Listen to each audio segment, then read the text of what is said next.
नमस्कार मित्रांनो, स्वागत आहे तुमचं आपल्या व्लॉग चॅनलवर. तर बघा, मध्ये आलेल्या महावादळामुळे काय झालं आहे, हो का, काय झालं आहे तर हे झाड तुटून पडलं आहे.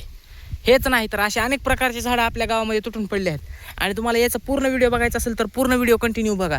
हो का, हे झाड काय लहान नव्हतं, हे झाड लय महाविशाल होतं. ज्यावेळेस आम्ही शेतामध्ये जेवायला यायचो त्यावेळेस हे झाड आम्हाला खूप सावली द्यायचं. त्याच्यामुळे या झाडावर आमची खूप माया आहे. माया जरी असली तरी झाडाला काट येतं आणि काटे लय टोचतेच. पण हवा नॅचरलच क्वालिटीचा हवेमध्ये, हो का.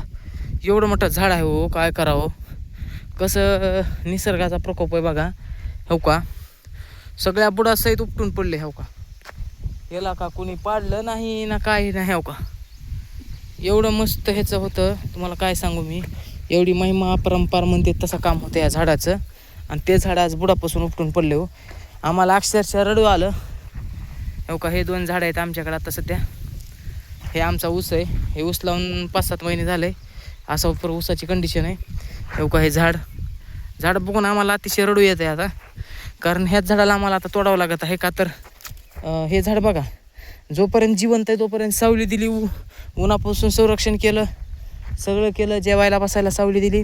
आणि आता हेच झाड आम्हाला आता सरपण आमच्या चुलीमध्ये इंधनाचा वापर म्हणून हे आम्ही करणार आहोत आता. याला बघा, एका झाडापासून किती उपयोग होतो. त्यामुळे सर्वांनी झाडे लावा, झाडे जगवा, अशा प्रकारचे संकेत मी देत राहील. तर माझ्या चॅनलवर नक्की राहा बघा. मी लय VIP माणूस आहोत. ठेवा, चला, बाय.